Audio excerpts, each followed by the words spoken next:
Good evening and welcome to TC.org. I am Tingley Tim Hokip bringing you today's news. Today's top headlines include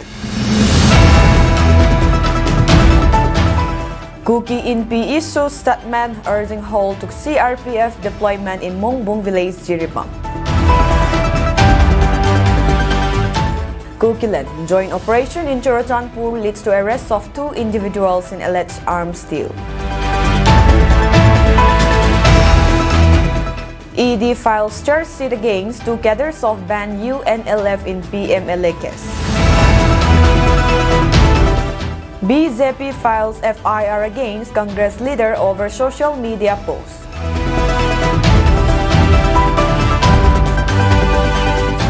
Exchange of fire at Imphal West, Kangpopi, Boulder area. News in details.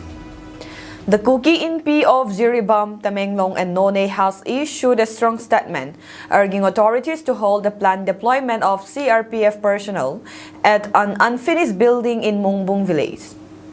The Kookie NP expressed serious concerns over the past actions of CRPF personnel, who are often accompanied by Manipur police commandos and have previously worked in collaboration with groups such as Arambay Tinggol and Meitei militants. According to the statement, the Kookie NP believes the presence of these forces in Kookie areas has proven to be more of a source of insecurity rather than protection. They pointed to the recent events in Jiribam, where Kookie localities were vandalized and burned down despite the presence of central forces, including the CRPF. The statement specifically mentioned the tragic incident in Jairon village, where more than 18 houses were burned and a woman was brutally murdered under the watch of CRPF troops. The Kookie NP emphasized that Mongbong village already has central forces stationed, and deploying additional troops so close to the village is seen as unnecessary and potentially part of a larger, sinister agenda involving the Biran-led BJP government and local militant groups. They call for a halt to any further deployment and urge the authorities to focus on addressing the threat posed by Arambay Tinggol and Meitei militants who have been attacking Kookie villages. In addition, the Kookie NP appeal to the authorities to consult local leaders before making any further security decisions, emphasizing that the village authorities have consistently informed the concerned authorities in the past when there was a need for additional forces. The statement concluded with a call for stringent action against the militants to de-escalate the situation and restore normalcy in the region. A successful joint operation conducted by the 37 Assam Rifles Kuga Battalion and Churatanpur District Police has resulted in the arrest of 2 individuals allegedly involved in an arms deal near Lamjang Village, Kookie. The operation, which began at 6 p.m. on December 19, led to the apprehension of Jang Neo Haukip and Li Lim Haukip, both residents of Koite village. During the operation, law enforcement officials recovered several weapons and items including a 9mm carbine machine gun 1A1 registration number 160244488, a suspected looted police weapon, a country-made pistol with a magazine, 118 rounds of 315 bore rifle ammunition, 5 rounds of 9mm pistol ammunition, and a white Toyota Glanja car registration number MN01SG4416. In addition, 2 mobile phones, a Redmi A1 and an Oppo phone were seized. The arrested individuals have been booked at the Churatanpur police station under Section 25(1)(c) of the Arms Act and 3(5) of the BNS Act. Authorities confirmed that the accused will be presented before the Chief Judicial Magistrate Courts in Churatanpur today for a hearing request police custody for further investigation. A special PMLA Court here has taken cognizance of a money laundering charge sheet filed by the Enforcement Directorate against 2 arrested cadres of the United National Liberation Front UNLF, a banned terrorist outfit of Manipur.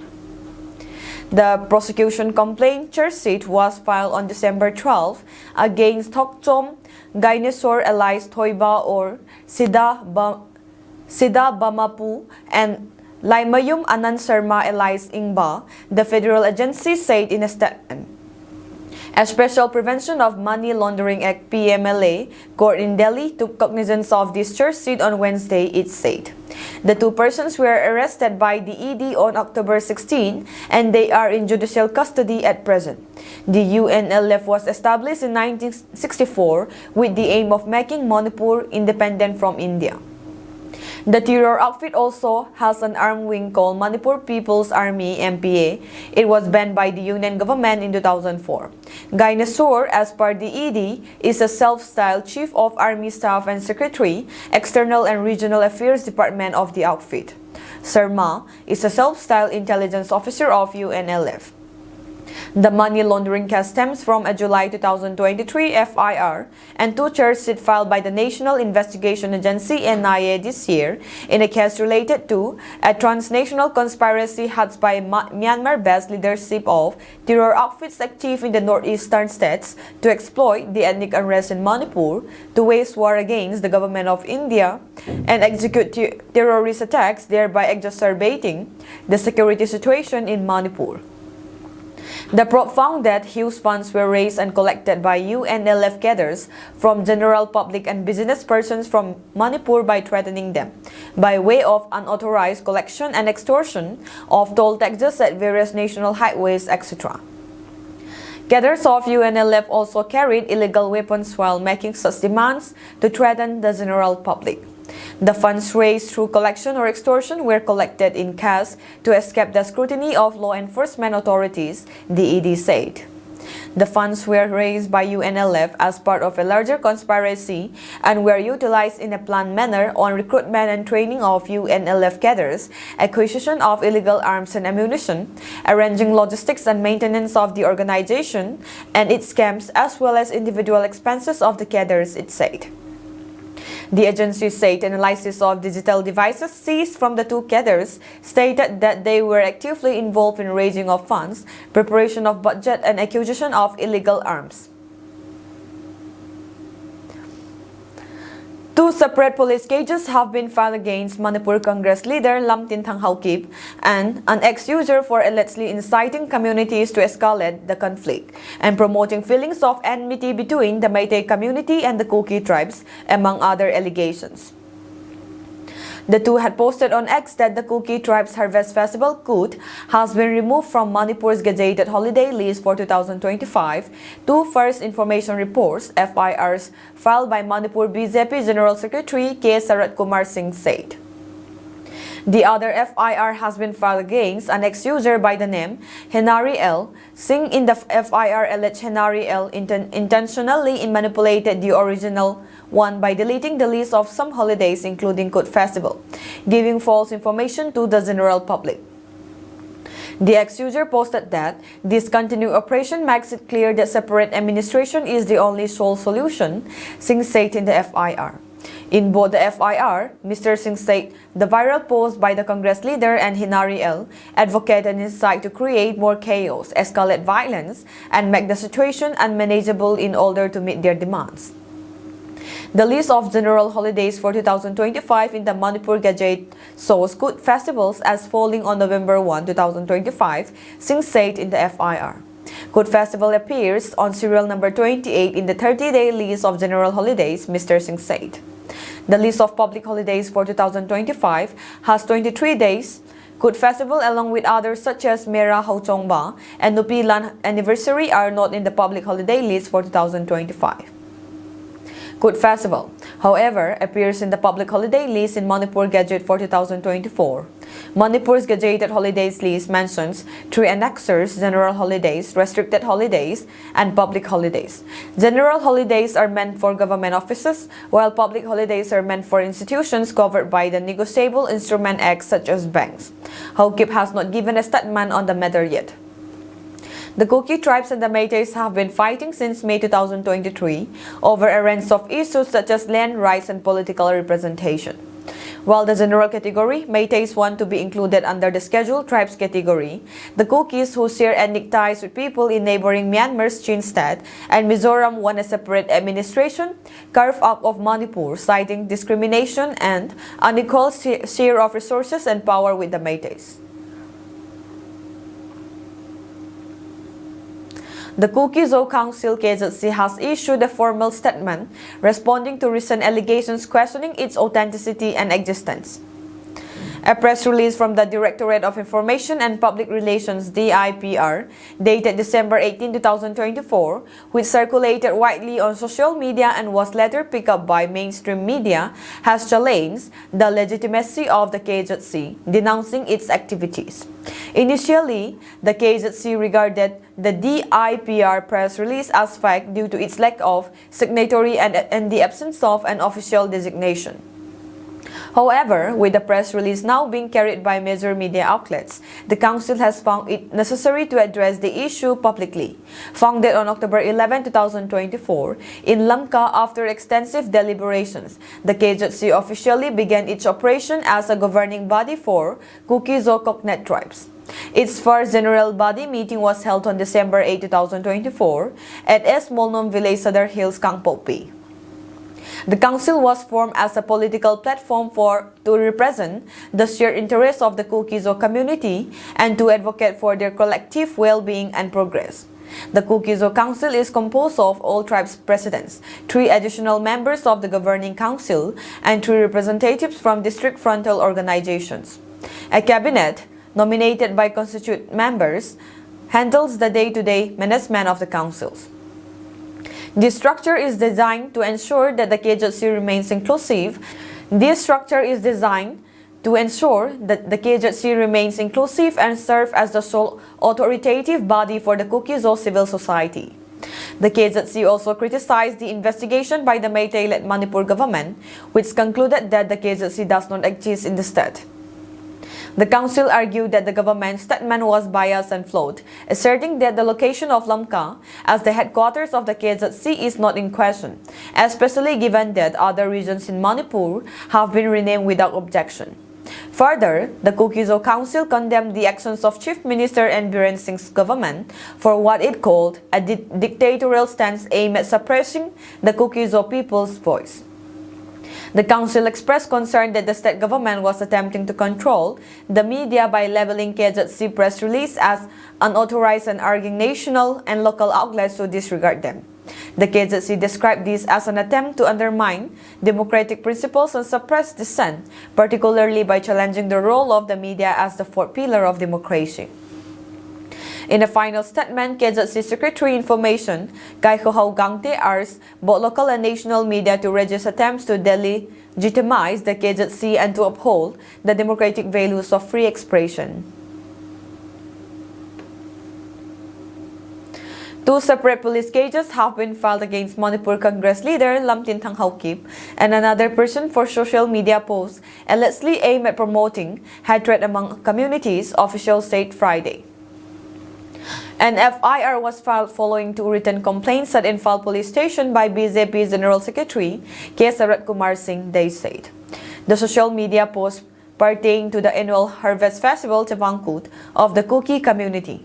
In his complaint, Singh said the statement of Lamtin Tang directly incites different communities living in the state, especially Meitei and Kizo groups, create or promote feelings of enmity, hatred, or ill will. Police have lodged a case under different sections of the Bharatiya Nyaya Sanhita against the 2. Haukip, reacting to the FIR, claimed the move is a diversion tactic of the BJP from its failure to curtail the ethnic violence in the northeastern state.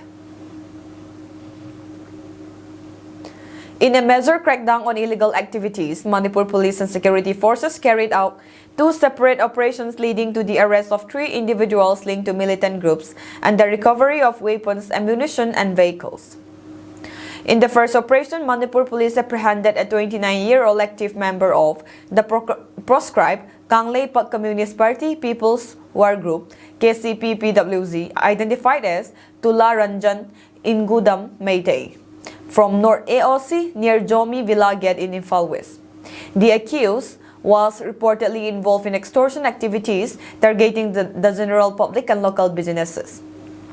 Items recovered from the arrested person are possession include 19mm pistol with a magazine, 1 mobile handset, 1 two-wheeler without a registration number. In a separate operation conducted in Lamtin Tang village, Chorchanpur district, security forces arrested 2 individuals as Jang Neo Haokip 33 and Li Lim Haokip 42. The duo was found in possession of a substantial cache of arms and ammunition, which included 19mm carbine machine gun, 1 A1 with a magazine, 1 pistol with a magazine, 123 live rounds of ammunition, 1 four-wheeler, 2 mobile handsets. Authorities are continuing investigations to determine the extent of the suspects' involvement in militant activities to track their network.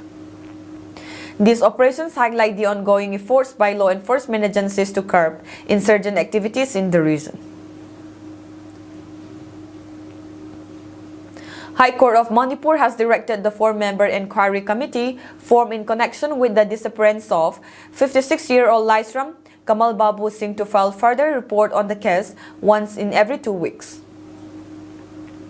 A court order on Thursday said the investigation on missing Kamal Babu, who allegedly disappeared from an army camp at Laimachong in Kangpopi district, is underway and CCTV camera footages have been received and has been sent to the Forensic Science Laboratory for further investigation.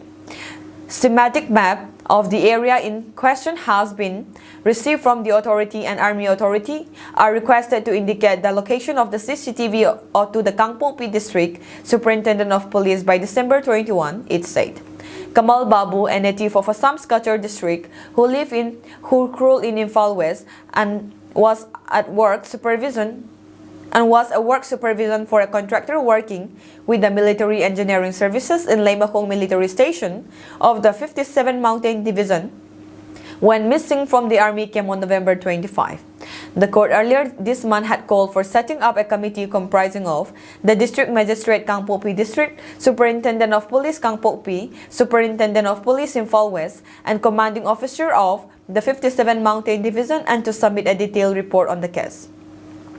Meanwhile, the court also noted that search of the missing vehicle used by Kamal Babu is also underway, and armed authorities is conducting search for the missing man by deploying 2,000 persons weekly till now for the search. The court also asked the committee to submit a sealed report to the Registrar of the High Court of Manipur every 2 weeks. Earlier this month, Chief Minister N. Biren Singh had informed that the Joint Action Committee formed in connection with the missing Kamal Babu had submitted a key piece of evidence when he met with JSC members. Singh said JSC members had presented the entry signature of Sri Kamal Babu, which he had signed before entering the camp. Minister Dingo Singh had also said that all documents related to Laisram Kamal Babu Singh have been sent to the PMO as well as to the offices of Defence Minister Rajnath Singh and Home Minister Amit Shah. Exence of gunfire was reported from a village on the periphery of Manipur's Imphal West district, police said on Friday. The incident happened on Thursday evening, they said. Armed men suspected to be from Sahaibung and El Zang Nompai in Kangpopi district opened fire from the hilltops, targeting Taren Pokpi village in Imphal West. This prompted the armed village volunteers Taren Pokpi to retaliate, triggering a gunfight, they said. No casualty was reported and gunfight stopped after a while, police said. Chief Minister N. Biren Singh attended the inauguration program of Good Governance Week at Cabinet Hall CM Secretariat in Imphal today. The nationwide campaign, Prashasan Gon Ki Ore, under Good Governance Week will be held from 19 to 24 December 2024. The program was organized by the Department of Administrative Reforms Division, Government of Manipur. Speaking on the occasion, the Chief Minister stated that Good Governance Day is celebrated to commemorate the birth anniversary of former Prime Minister late Atal Bihari Vajpayee on the 25th of December. For his statesmanship and visionary leadership, the Chief Minister recalled that on being sworn in as the Chief Minister of Manipur in March 2017, the idea to make Manipur an inclusive state with equal developments in both hills and valleys came to his mind at the first instance. As such, the government introduced the Go to Hills mission to bridge the developmental gaps across the state. After knowing the ground reports of the far-flung areas through the Go to Hills mission, the Go to Village mission was introduced to take governance at the doorstep of the people, he added. Biren further stated that good governance is governance for the people and to deliver services to the people with transparency and accountability. People will only have trust in the government when the services are delivered as promised, he added.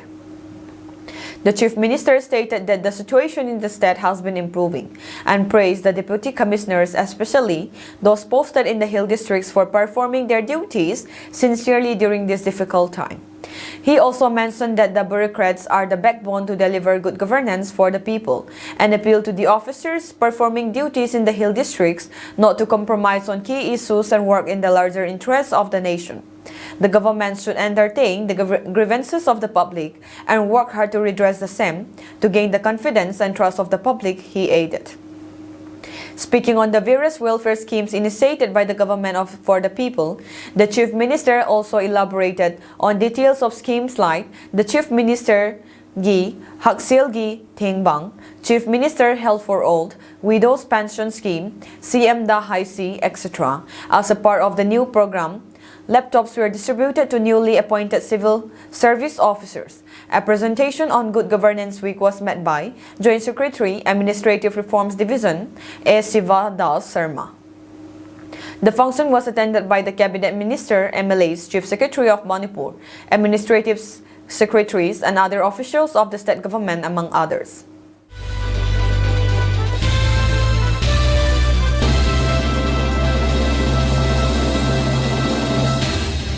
Congress on Saturday took a swipe at Prime Minister Narendra Modi, saying the frequent flyer PM is off to Kuwait while the people of Manipur continue to wait for him to visit the violence-hit state.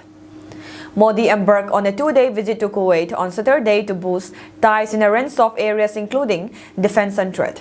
Congress General Secretary in charge Communication Jairam Ramesh, in a rhyming post on X, said, "Such is their fate as Modi refuses to find a date.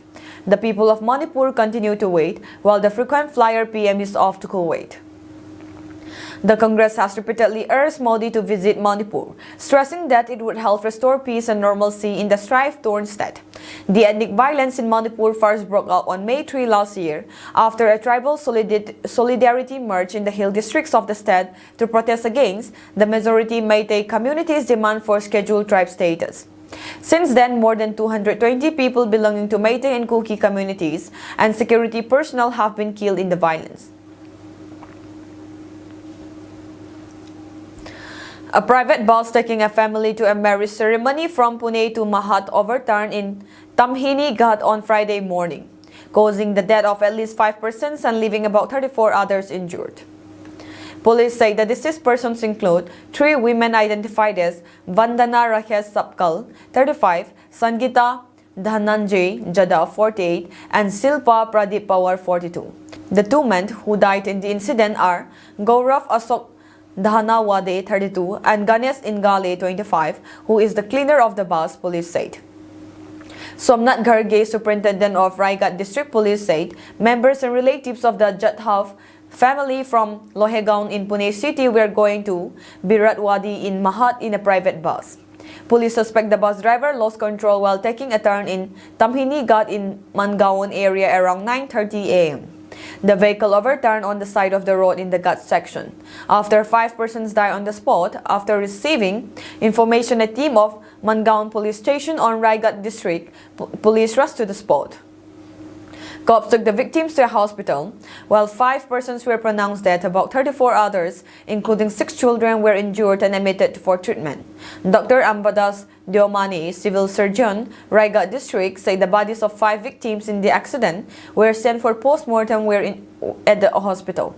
He said 34 patients who were injured were medically assessed at Mangaon Sub-District Hospital. Medical investigation like X-ray and CT scans have been conducted of all 34 victims. Some have had injuries, he said. There are 3 patients who have severe injuries but have requested treatment in Pune. We are sending them Sasun General Hospital, Dr. Diomani said. Following a primary investigation, an offense of negligent driving was lodged at Mangaon Police Station against the bus driver, who has received severe injuries in the mishap.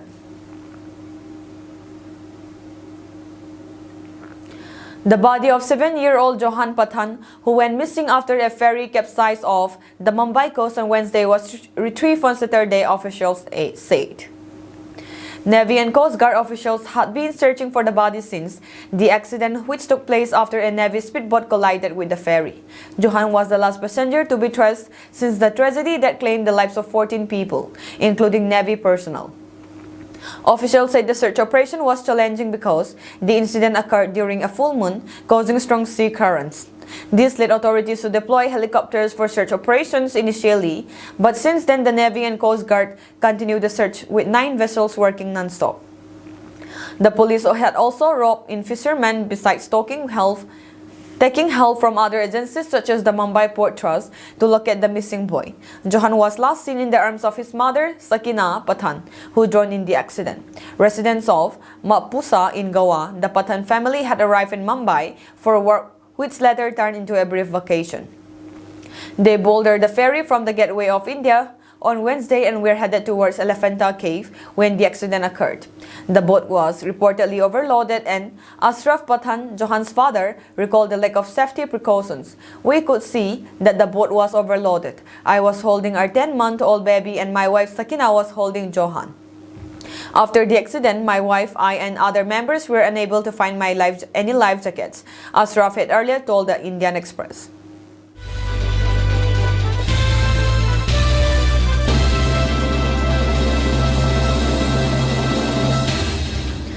At least 2 people were killed and dozens injured after a car plowed into a crowd at Christmas market in the German city of Magdeburg on Friday, local authorities said.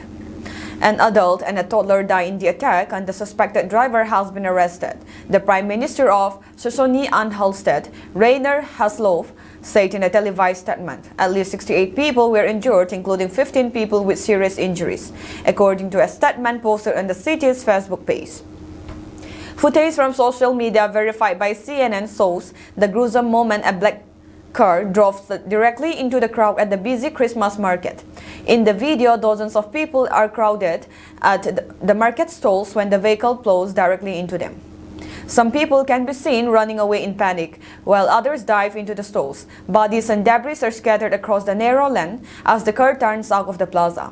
The area around the car was previously cordoned off over suspicion that an explosive device could be inside, but police later found no such device, local public broadcaster MDR reported, citing Magdeburg police. According to Haseloff, the suspected driver is a doctor from Saudi Arabia who works in Saxony-Anhalt and has lived in Germany since 2006. The suspect is a 50-year-old man with a permanent residency permit, said Tamara Jischang, the state's interior minister.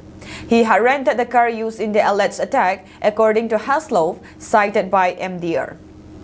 Magdeburg, the state capital of Saxony-Anhalt, has a population of about 24,000. The Christmas market is scheduled to be open from November 22 through December 29, according to its website. It has about 140 market stalls, as well as an ice skating rink, a Ferris wheel, and a children's play area. Haseloff said mourning would take place in Germany, especially in the state. City authorities announced there would be a memorial service at Magdeburg Cathedral at 7 p.m. Saturday. "We will fly the flags at half-mast to express what the tragedy has taken place here and that we all share in the suffering that has been inflicted on the people," he said. Footage geolocated from social media shows law enforcement officials arresting an individual about 500 feet, 150 meters from where the vehicle plowed into the crowd.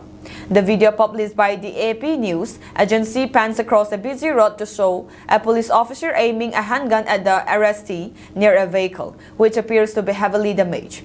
Moments later, 2 police vans arrive and officers swarm the scene.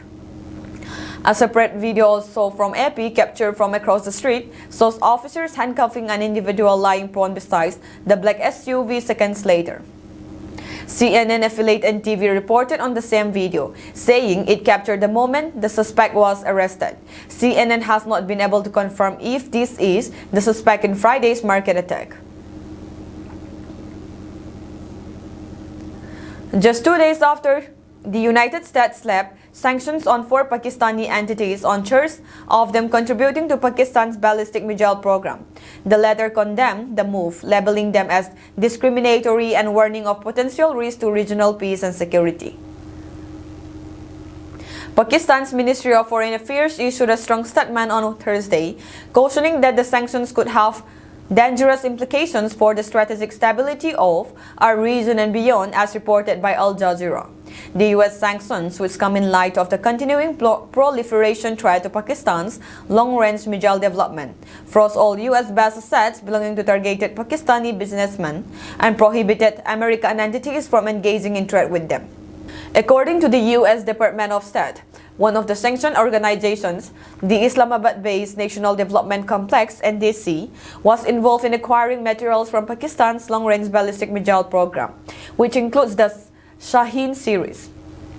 3 other entities, Akhtar and Sons Private Limited, Affiliates International, and Rockside Enterprise, were also sanctioned for their alleged involvement in weapons proliferation. In its response, Pakistan's Foreign Ministry dismissed the allegations as baseless. The sanctions are based on mere doubts and suspicion without any evidence whatsoever, the ministry said, adding that such actions reflect double standards, especially when the U.S. grants waivers for advanced military technologies to other nations, Al Jazeera reported. The sanctions follow similar measures imposed earlier this year on foreign entities, including a Chinese research institute accused of supporting the program. John Feiner, the U.S. Deputy National Security Advisor, has also raised concerns about Pakistan's advancing missile technology. Speaking at the Carnage Endowment for International Peace, Feiner stated that Islamabad's long-range ballistic missile capabilities could potentially threaten targets outside South Asia, including the United States, new agency reported. Candidly, it's hard for us to see Pakistan's actions as anything other than an emerging threat to the United States, Feiner remarked. He also noted that the country has pursued increasingly sophisticated missile technology, from long-range ballistic missile system to equipment that would enable the testing of significantly larger rocket motors, Reuters reported. If these trends continue, Feiner warned Pakistan will have the capability to strike targets well beyond South Asia, including in the United States.